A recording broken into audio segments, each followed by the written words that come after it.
సచ్చిదానంద స్వరూపుడు, కష్టాల్ని పోగొట్టేవాడు, వేదాంత వేద్యుడు, బుద్ధి సాక్షి, గురుమూర్తి అయిన శ్రీకృష్ణుడికి నమస్కారం.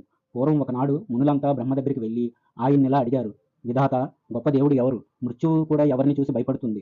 ఎవరి గురించి తెలుసుకుంటే సర్వం తెలుస్తుంది? ఈ జగత్తు మొత్తం ఎవ్వరి ద్వారా నడుస్తోంది అని. మునుల ప్రశ్నలు విన్న బ్రాహ్మణుడు అనగా బ్రహ్మ వారితో ఇలా అన్నాడు. దేవుళ్ళందరికన్నా గొప్పవాడు శ్రీకృష్ణుడు. ఆ గోవిందుడిని చూసే మృత్యువు కూడా భయపడుతుంది. ఆయన గురించి తెలుసుకుంటే చాలు సర్వం తెలిసిపోతుంది. స్వాహాతోనే ఈ ప్రపంచమంతా నడుస్తోంది. తిరిగి మునులు అడిగారు, కృష్ణుడంటే ఎవరు? గోవిందుడు, గోపీజన వల్లభుడు ఎవరు? స్వాహ ఏమిటి అని. బ్రాహ్మణుడు అనగా బ్రహ్మ చెబుతున్నాడు. సకల పాపాలని పోగొట్టేవాడు, గోవు భూమి వేదాల చేత తెలియబడేవాడు, గోపికాజనులందరికీ ప్రియమైనవాడు శ్రీకృష్ణుడు అయిన మాయే ఈ సకల ప్రపంచం. పరబ్రహ్మ అయిన ఆయన్ని ఎవరు ధ్యానిస్తారో, ఎవరు సేవిస్తారో వారే అమృతులు. మునులు అడుగుతున్నారు, స్వామి ఆయన రూపం ఎలా ఉంటుంది? రసం ఏమిటి? ఆయన్ని ఎలా భజించాలి అని. బ్రాహ్మణుడు చెబుతున్నాడు, ఆయన హిరణ్య అనగా బంగారుమయుడు, గోపికల చేత పరివేష్టించబడ్డవాడు, మేఘం లాంటి శరీరం కలిగినవాడు, యవ్వనవంతుడు, కల్పవృక్షాన్ని ఆశ్రయించి ఉంటాడు. వాని గురించి కొన్ని శ్లోకాలు చెప్పబడ్డాయి.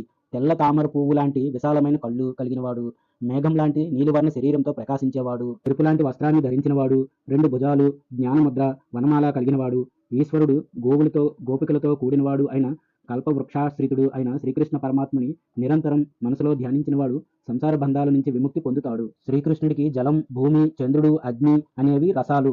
ఆయన్ని 1 కృష్ణాయ, 2 గోవిందాయ, 3 గోపీజన, 4 వల్లభాయ, 5 స్వాహ అనే 5 పదాల మంత్రంతో నిత్యం భజించాలి అనగా జపించాలి. ఆ విధంగా జపిస్తూ ఆకాశం, భూమి, సూర్యచంద్రులు మనస్సులని ఆయన రూపంగానే భావించేవాడు ఆ పరబ్రహ్మ రూపాన్ని పొందుతాడు. సాధకుడు ముందుగా క్లీం అనే బీజాక్షరాన్ని చేర్చి కృష్ణాయ గోవిందాయ గోపీజన వల్లభాయ స్వాహ అని శ్రీకృష్ణ మంత్రాన్ని మంచి భావంతో ఒక్కసారి ఉచ్చరించాలి.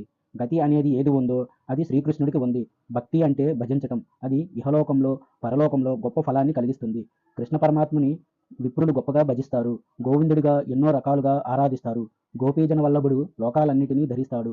స్వాహాశ్రిత్రుడైన ఆ స్వామి జగత్తుని వృద్ధి చెందిస్తాడు. సకల భువనాల్లో ప్రవేశించిన వాయువు ప్రతి ప్రాణిలో ఏ విధంగా పంచప్రాణాల రూపంలో ఉన్నాడో అలాగే ఒకే కృష్ణుడు జగత్తుని ఉద్ధరించటం కోసం పంచపదాలతో కూడిన మంత్ర రూపంలో ప్రకాశిస్తున్నాడు.